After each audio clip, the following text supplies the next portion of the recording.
And a part of anger is, I don't accept you, what you do. I want your demeanor to change.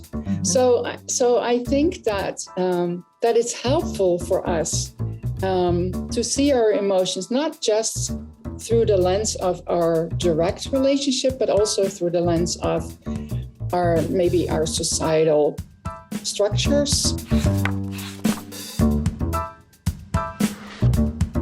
We thank Boswell here in Milwaukee, Wisconsin for hosting this interview with us here at Porchlight. I'm Sally Halderson, Managing Director at Porchlight, also in Milwaukee.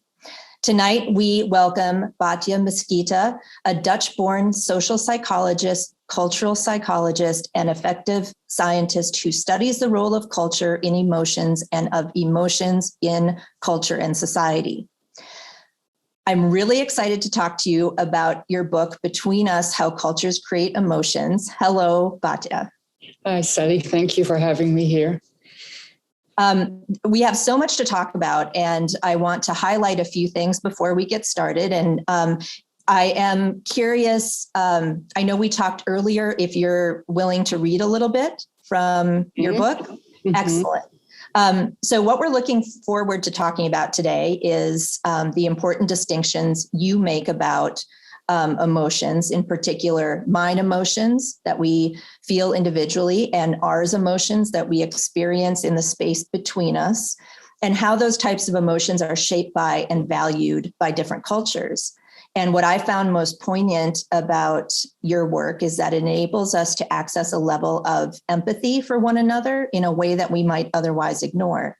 And ironically, that empathy comes from not identifying similarities between people who live and grow up in different cultures, but learning the differences in our emotions and not expecting there to be similarities.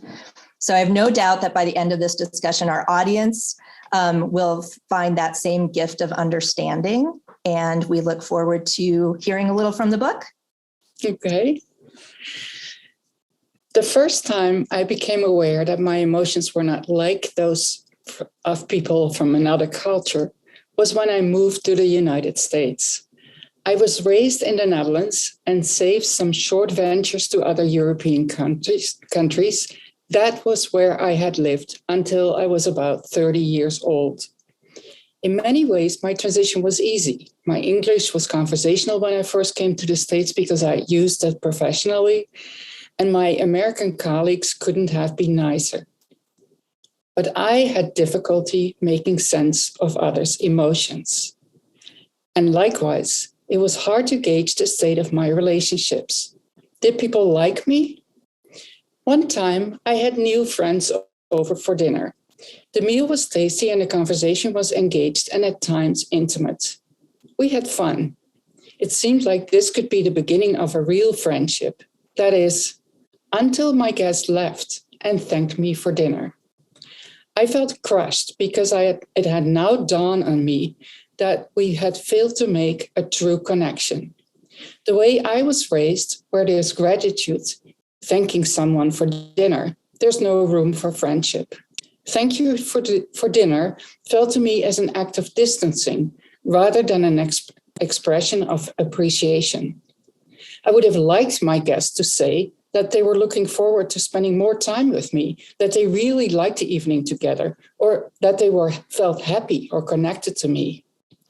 Was this merely a difference in convention? Or were my emotions really different from the ones I experienced by the American people I encountered? Emotional differences at first seemed random to me, but over time, they gained meaning.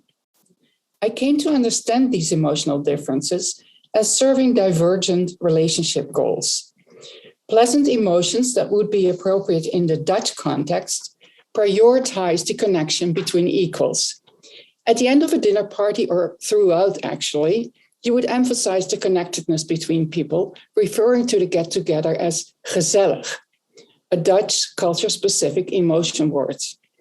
Derived from the old word for friend, gezel, gezellig describes both the physical circumstances, being snug in a warm and homely place surrounded by good friends, and an emotional state of feeling held and comfortable. stressing the connection is prioritized over acknowledging the host's efforts. In US contexts, by contrast, appropriate positive emotions often prioritize the articulation of unique efforts, talents, and contributions of another person.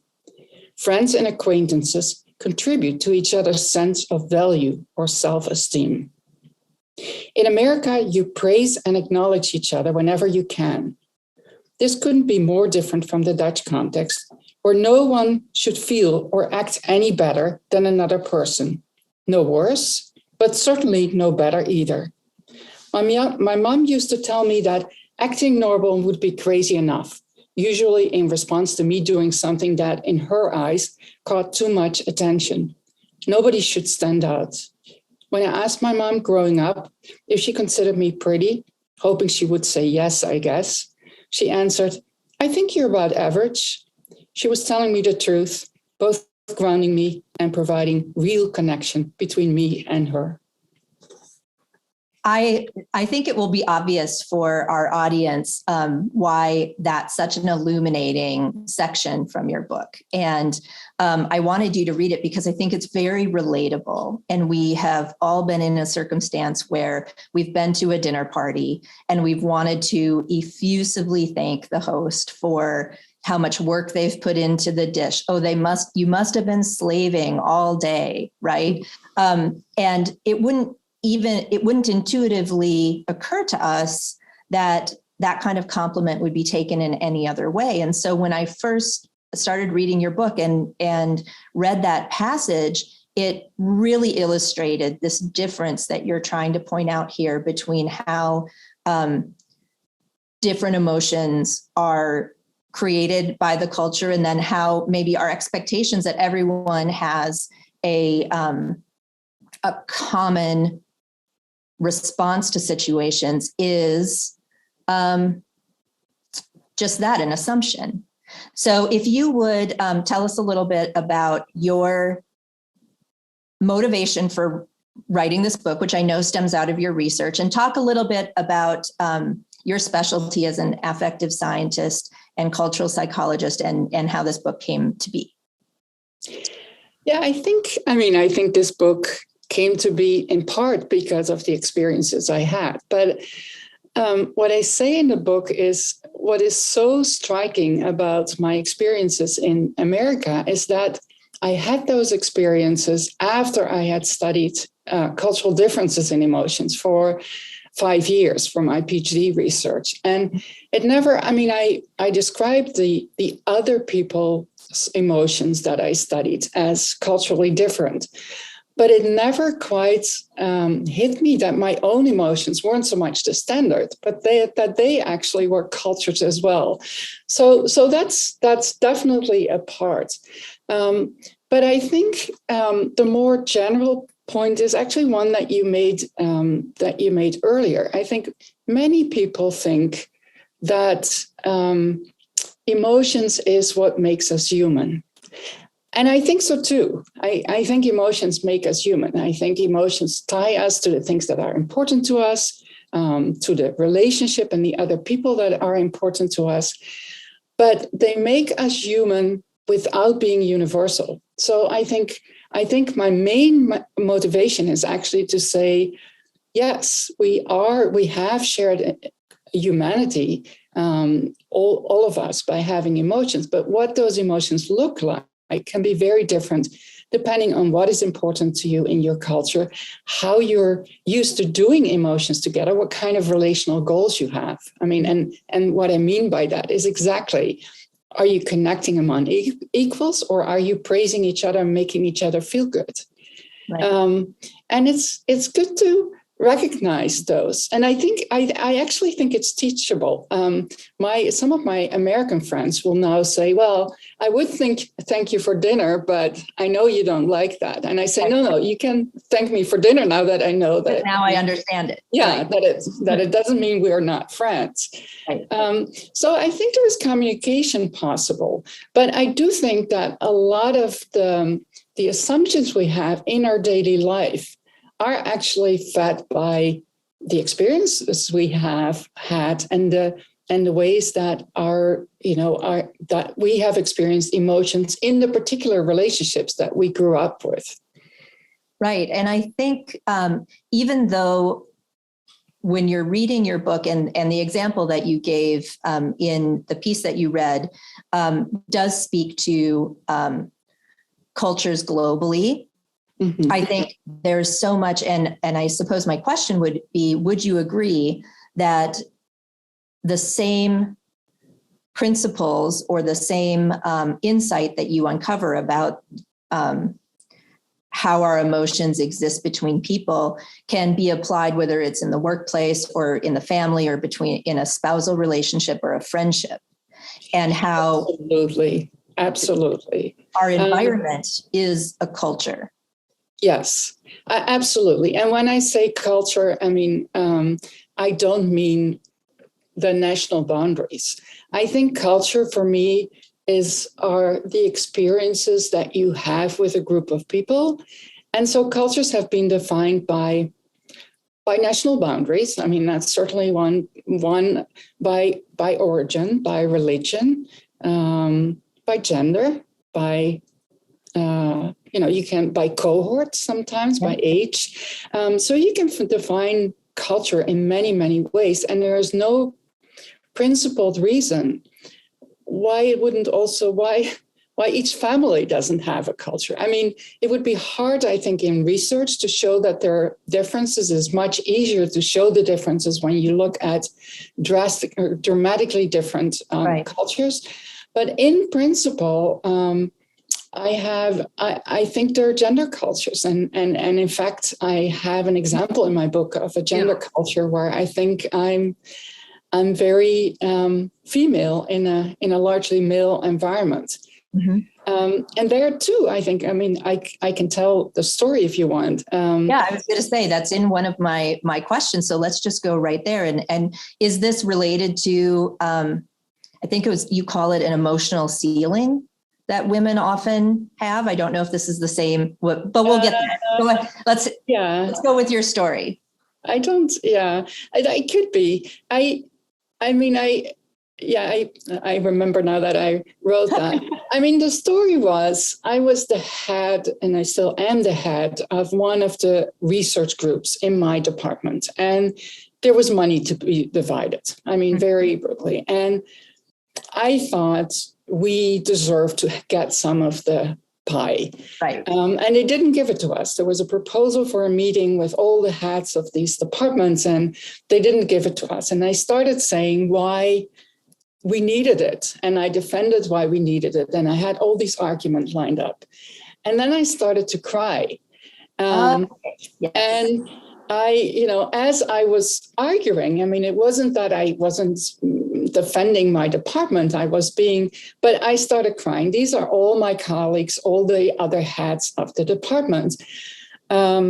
And people were clearly, when I say people, it was largely the heads of the department in Europe are still largely male. It was a male-dominated environment. People were really unhappy. And I know from the responses, they were kind of, they didn't really respond, but then afterwards, one of my colleagues said, well, you probably didn't remember last time what we discussed because you were crying. Mm-hmm. And actually, I want to say in between that, there is quite a bit of research that shows that for the core of emotional events, you have a much better memory than for everything else. So there's no real reason to think about that, except for this woman is crying. She's irrational. Yeah. And there was somebody who was overheard to say that this was a horrible meeting and that we should never do it again. And people were crying. And what I thought in retrospect is it wasn't it didn't fit the culture. The culture was to fight. It wasn't what I say in the book it wasn't that nobody had emotions. Everybody had emotions, but the emotion was demanding better treatment. It was one of anger and indignation.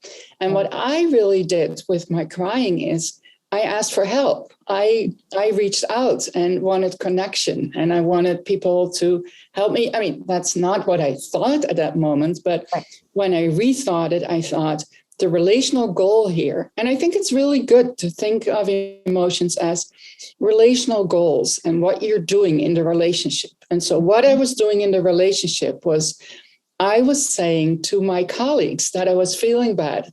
And when I was probably expecting some compassion and some help.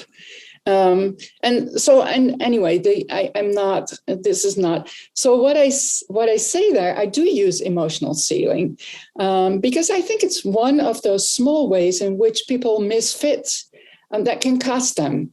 And I can't say, in my 15 years at that department, it hasn't cost me. It's one out of many stories that there are to tell. But I think that in intercultural relationships, that it often, and we see that it often costs people, and that it often feels as they're not smooth, they're not appropriate, they're not impressive enough, they're not convincing enough. I mean, I might not have convinced my colleagues because I didn't say, I didn't state that this was what I needed and that they were wrong. So I think that really in our emotions, we weave the story, or we weave the fabric of our relationship in a certain way.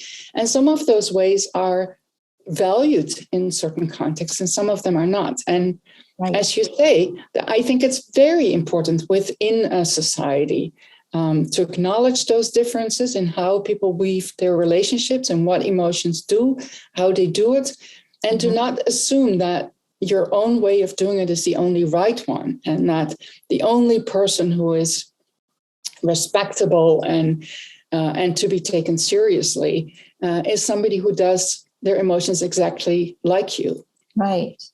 There was just getting my notes here because I made a comment toward the end about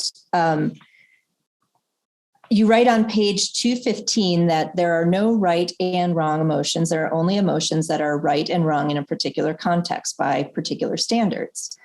And I asked the question to that, is one of the fundamental values in not assuming that everyone's emotions mean the same thing, the ability to apply that recognition to the behaviors and motivations of people in different cultures to create empathy, which is something I brought up earlier. But I think, that this is in line with some of the other research and some of the other things that you're interested in terms of society, where we often apply our emotional standards to someone else living in another part of our city, or someone having a different family experience than us. Well, you must feel this way. Or when you say that you are frustrated or angry. And I think you spend a good amount of time talking about anger in the book and using anger not only in gender, but also in different cultures, that anger is viewed in such a different way depending on the environment that you grow up in. And there are some people who are taught to be more free with their anger because they need to stand up for themselves. There are some people women in the workplace might be told not to have anger because it shows a sort of hysteria or something, And so I don't know if you want to talk a little bit about how we can use this knowledge that not everyone's emotional experience is the same, or our cultures create our experience, to inform what we know and what we assume about other really important topics in our society, like poverty. That's a lot of questions at once, but let me. You can take it wherever you'd like to take it. Let me start with anger. I'm going to make it. I think, first of all, I want to reiterate what you say is that, what we think anger does isn't so in all cultures. So we just did this research. A student of mine did research on what Japanese couples and Belgian couples think about conflict. And she finds that Belgian couples basically think about anger and conflicts, that it has a place in a relationship. It's actually it's unavoidable. You need to, it's helpful to make your needs known to your partner. You need to work it out. And each partner has their individual needs and desires. And of course they clash sometimes. And so anger there is a very instrumental emotion in the kinds of relationships that we want to have, where we value the individuality and autonomy of people and want partners to accommodate those. Japanese couples think anger is immature and needs to be avoided. And in fact, they think conflict is really a sign of not knowing how to conduct a relationship. They think that you need to avoid conflict. You need to read the air, is what they say. You need to be intentional about thinking what is good for the relationship, but also what the other person might want, and they accommodate the person more ahead of time and the relationship more ahead of time. So I don't think anger has the same value. And I'm trying to think, somebody who was telling me that their mom, I think a journalist actually, who was telling me that her mom, an Indian woman, said when she was angry that she was just immature, meaning that she didn't have the right to say what she wanted. I mean, as a daughter, she should just accommodate. So I think that is part of it. Another part of it is that we're still talking as if angry is a thing, right? But we don't actually, I don't think that we all have anger in the same way, and then it's valued in some cultures and it's not valued in other cultures, or valued in some environments, not in others. I think that the way we do our relationships, I mean, some of those ways we call anger. That's a complicated something. But what I know to be anger is the kinds of stories that are being told about anger in my culture. Is the anger that I have experienced? So is it anger that people responded to, or is it anger that people condemned?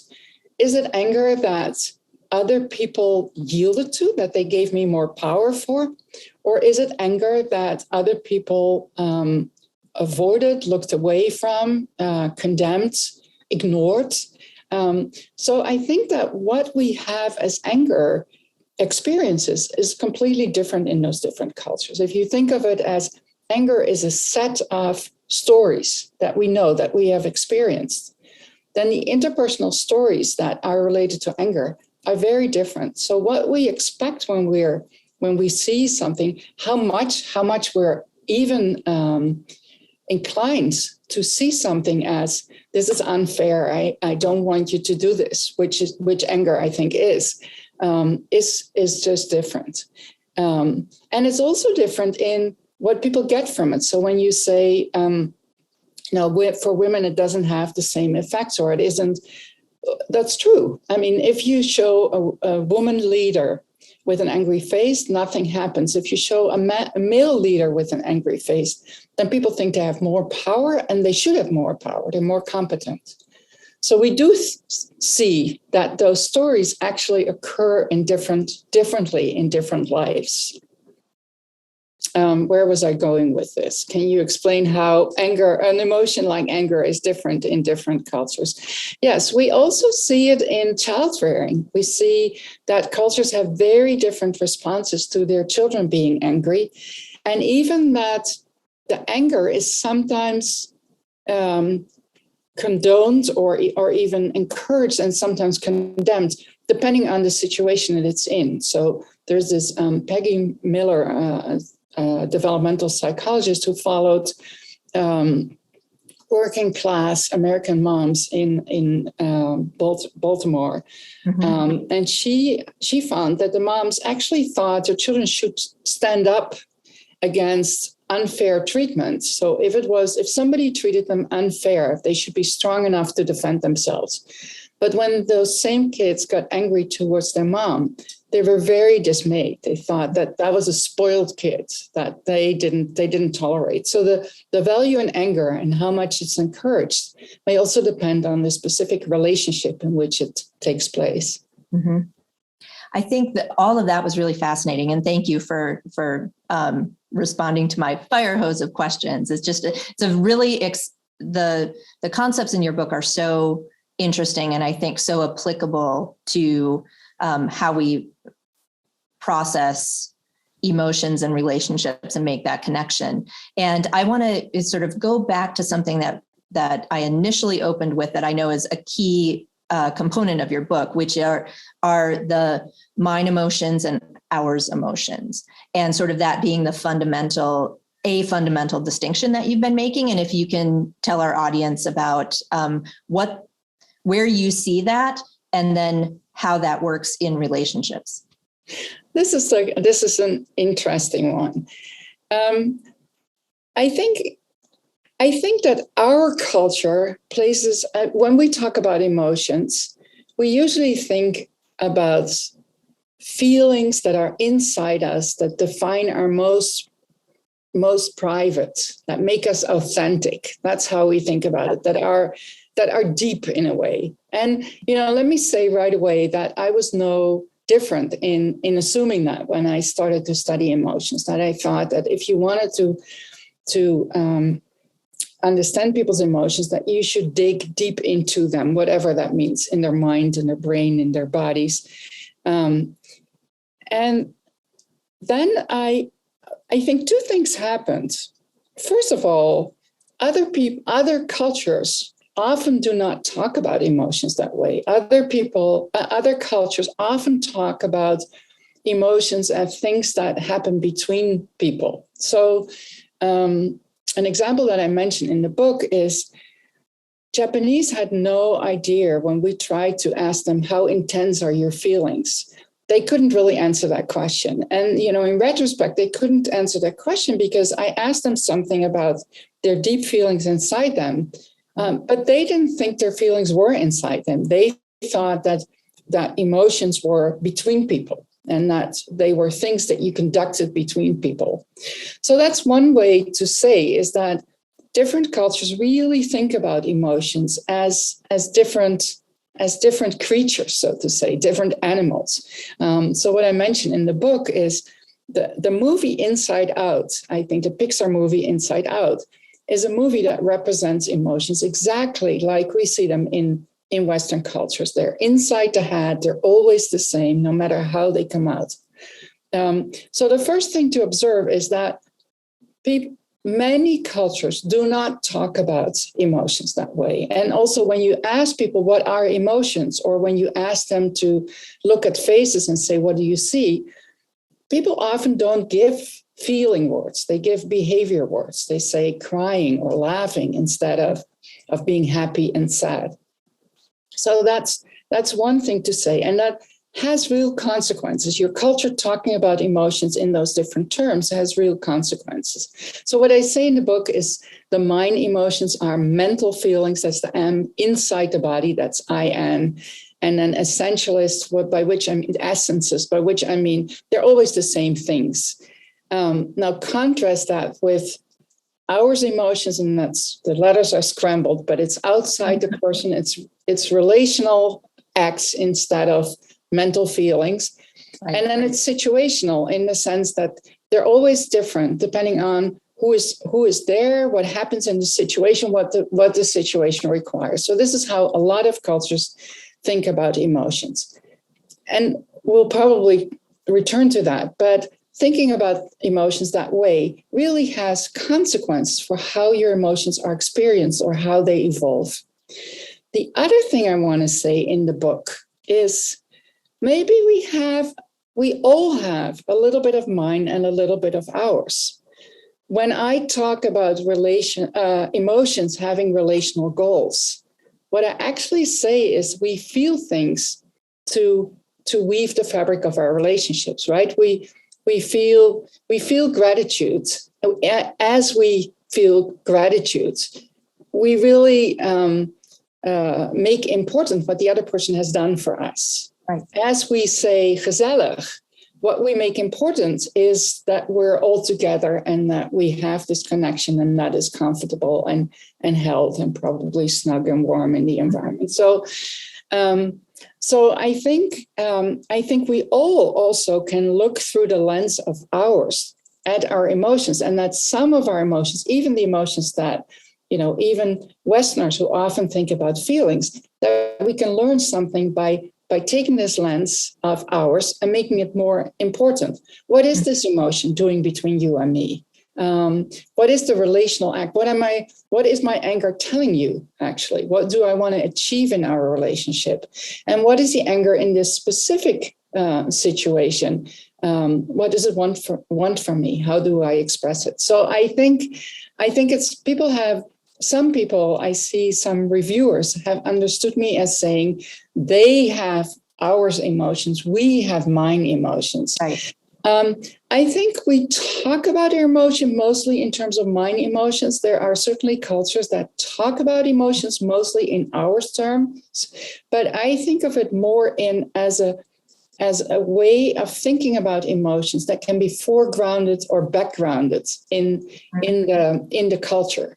And whether or not it's foregrounded has consequences. But I think we can all understand our emotions from what they do in a relationship, what kind of relationship we have, and what we want to achieve with them. And that's actually, I think, often a helpful way of looking at our emotions, even in Western cultures. So when I talk about me crying and asking for my colleagues to comfort me, you can say, a part of sadness is, I don't know what I'm doing here. Can you help me, please?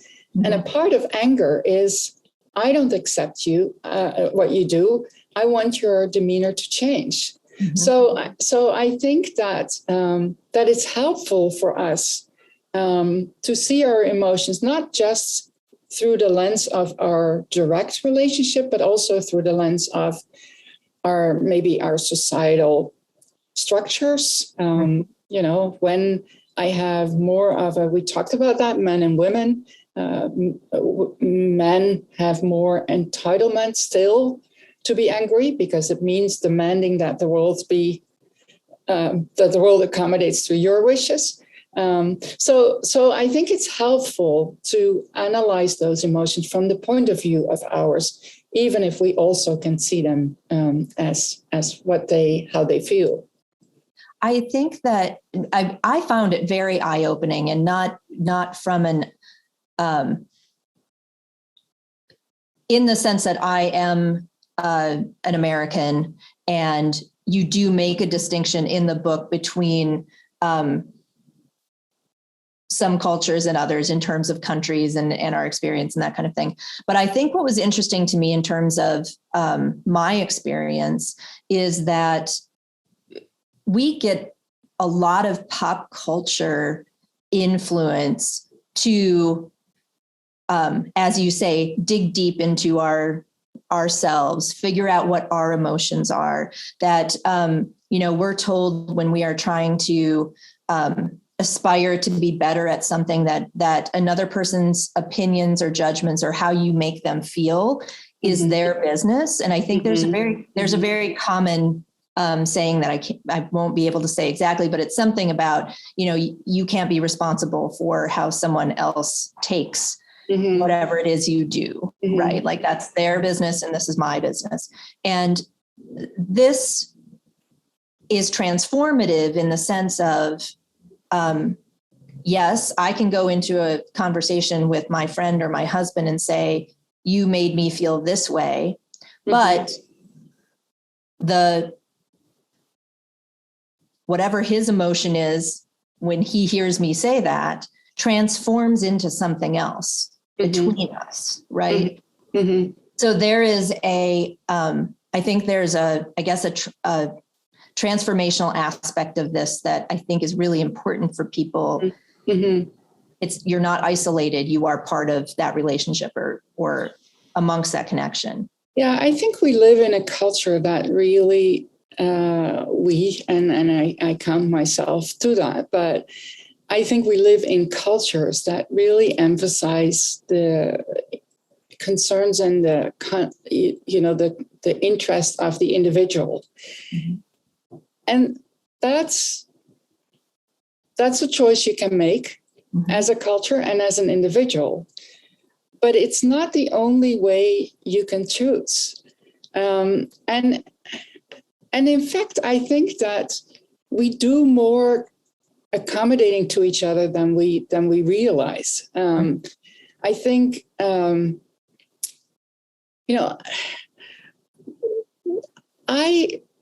don't just say what I want to my kids. I protect their feelings.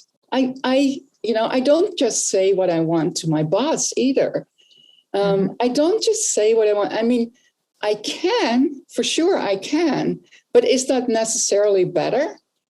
I don't know. The culture makes it so sometimes, but it's not necessarily better. I see, we have a few chats. I know that Indigenous people think more collectively, and many people think more collectively. And I think one of the dangerous aspects of these theories of emotions that tell you how emotions really are, they have to come out as an individual. I heard it. I'm in Toronto right now. I heard people on the street. I heard a 20-year-old girl say to another 20-year-old girl, "That's bad for you. If you suppress that stuff is going to get at you later." Don't bottle it up. And I think that is not necessarily true. We know from other cultures that it's not necessarily true.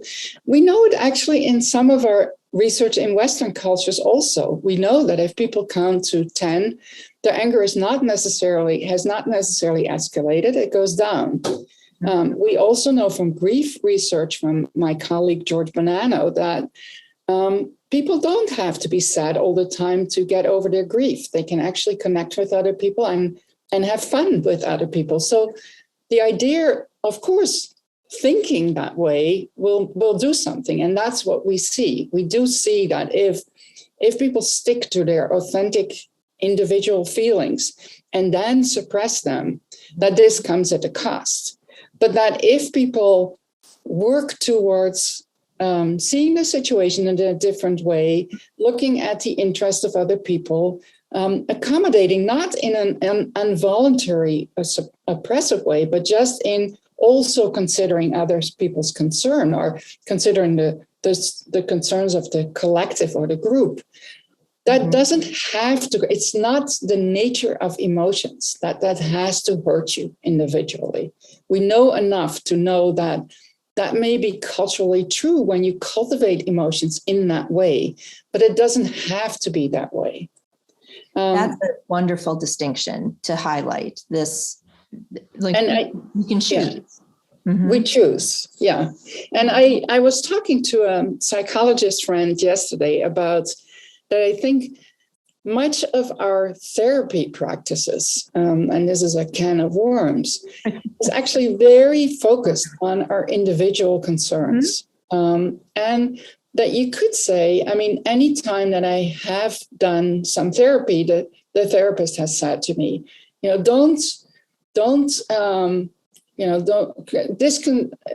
ignore what this other person, what effect it would have on this other person. Just do what feels good to you. And, as a 60-plus-year-old, I'm not sure that I did that in my youth. And now I think, yes, it's a way you can think of. It's sometimes liberating to think that way, but whether it's always good for the connections that you want to cultivate for the families, for the relationships, for the collectives, is a very different question. And so my sense is that even psychotherapy, many kinds of psychotherapy, not all of them, are less interested in the system and in emotions of the system than they are in the emotions of the individual.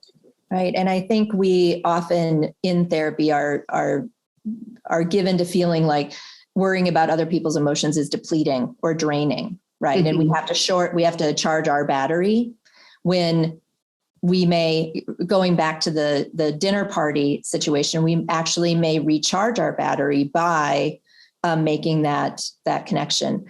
We have a number of questions, and we're going to take those in just one moment. I want to ask one more question of you that I have on my list, just because I think that our audience will be very interested in knowing that you address this in the book, and that is the role of child rearing, I guess, raising a child and how we raise our children to experience emotions or to adapt their emotions to the cultural framework that they are growing up in. And I'm just wondering if you could say a few words about that, and then we'll get to a couple questions here.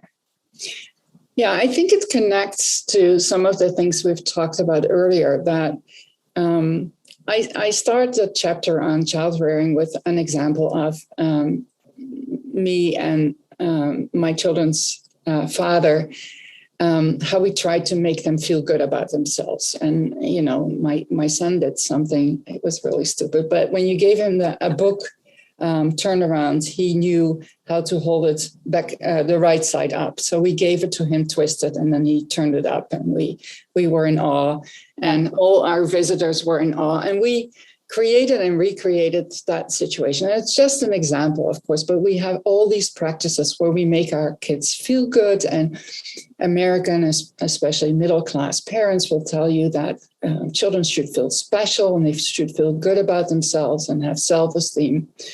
Well, that is not a universal goal. And the same as we talked about the relational goals that make what emotion you cultivate and how it gets received. I think we're creating situations where our kids creating situations and emphasizing the emotions that we think make our kids into good kids. And in some cultures, that is knowing shame.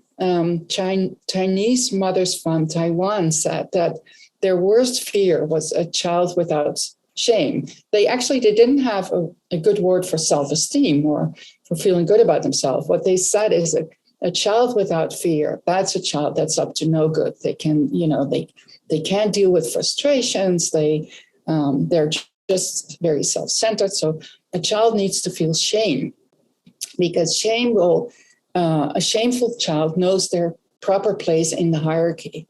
There are also cultures where it's really important that children are properly afraid of elderly people and of the spirits.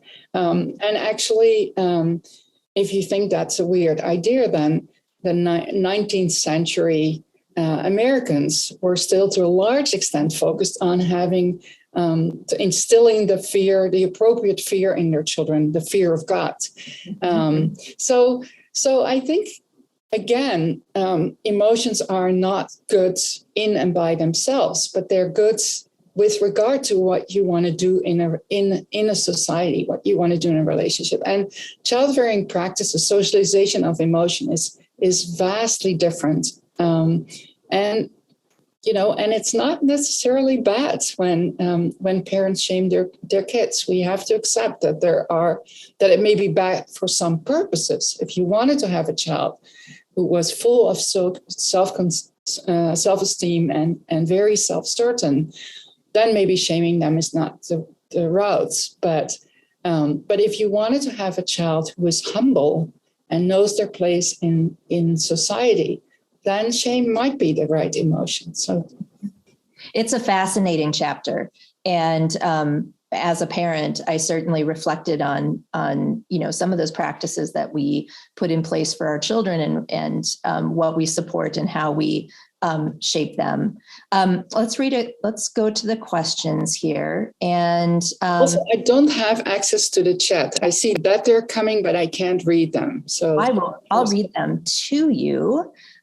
We have one early on from Rosa. What influence has your theory about non-universality, but cultural design of emotions have in conflict resolution?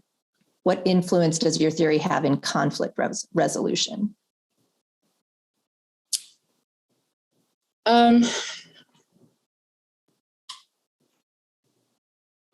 Well, I think conflict resolution is not so different from any other kind of negotiation of relationships. Is you will need to figure out what is at stake for people. Now, I don't know, it's scaled up, but I don't know, it's so different from, let's say, couple conflict, right? Where you need to see what other people think. The only thing that I can think of now that is really maybe really different is that in some cultures, people will not move towards the conflict, but will expect you to read them, or will think in, when the culture is very homogenous and the norms are very clear, and maybe hard to open that up for discussion because people just know that that was wrong. Your anger was immature. So what consequences does it have? For sure that you can't be so sure that your way of conflict solving is the proper one for everybody.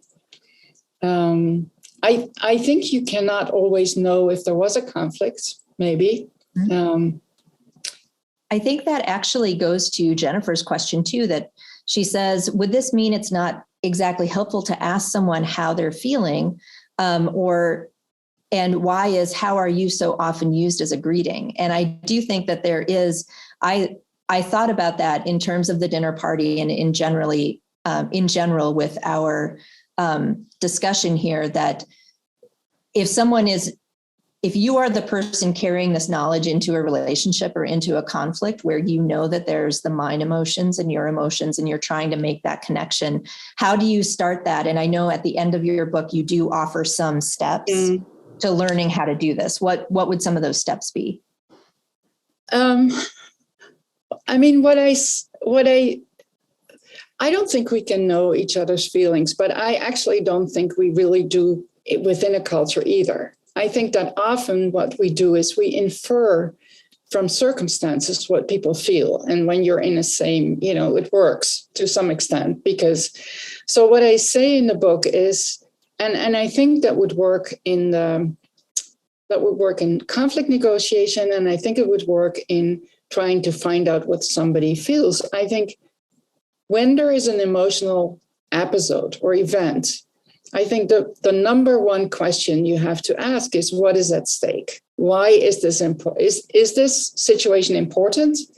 And if it is, why is it important? What is at stake exactly? And don't assume that you know that, because a mother who tries to shame her kid doesn't necessarily think that her kid is, or the kid who feels ashamed doesn't necessarily think that they're an awful kid. Right. That's not in all cultures what it means. So I think the first thing you want to find out is, what is at stake here? What is this about? Is there a disappointed value? Is there something that people would love to have? What are they thinking of?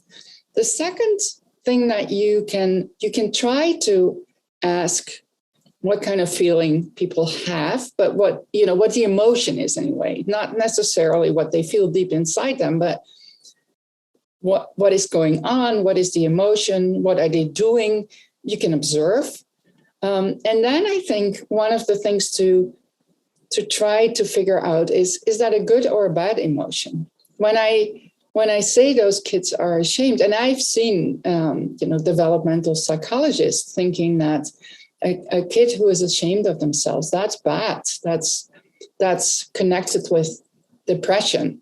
Mm-hmm. Well, it turns out it's not connected with depression in some cultures. It's only connected with depression if it's a sign of not meeting the central goals of the culture, namely to have self-esteem and to feel good about yourself. So I think that's the second question is what does this emotion mean exactly? Is that a good emotion to have? Is it a bad emotion to have? Is it the emotion that everybody had? What would you think of this person if they didn't have the emotion? So like the Chinese mothers who say, if my kid doesn't know shame, then that's their road to hell. That's not. So I think that's important to know. And then I think it's important to know what the social impact is, both in terms of what is this person going to do, but also in terms of, well, how are other people going to respond? So what does this mean in the social context? I call it the social context of reference, because I'm talking about some of my examples in my last chapter are school kids who are in school in majority white American schools, but actually have a different, or Western European schools, but actually have a different context of reference. So I'm talking about a Turkish boy who, when his Belgian teacher accuses him of having made a mess, he cast his eyes to the floor, and the teacher thinks, see, he did it. He did something wrong. She asked him, did you do that? And he says no, and he is embarrassed. And the teacher thinks, he was up to no good. And for him, it's a show of respect. So I think trying to figure out what it means and what it means socially, what it means to not have it, is important.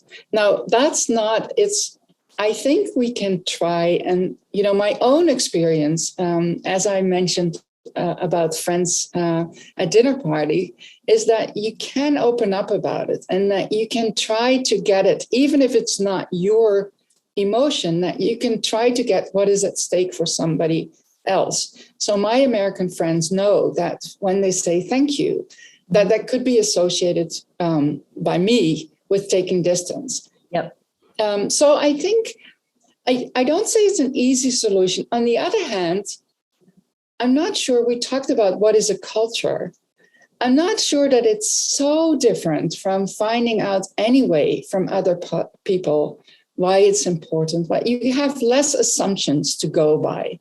Exactly. You have less shared knowledge. You don't share maybe the language of the emotion words. You don't share the same environment. You don't share the same values, which is what you usually have in an interpersonal relationship within pretty much the same culture. But when I talk to my husband, I need to do some of those things as well, or talk to my kids, I need to do some of those things as well. So I think in a way it's articulating the questions that you have to do anyway, with people who had different experiences and that come to the situation in a different way. Right. There are so many things that we haven't gotten to, and we could open up a number of cans of worms. I'm going to do one more question here that we have from Christine. Is there any research on a child who grows up in an emotional culture and then as an adult begins to explore that childhood from a different emotional culture? So I don't know if I'm not sure how to put those pieces together, but it can go in a lot of different ways. So I understand that, how we don't really know that much about biculturals. We have some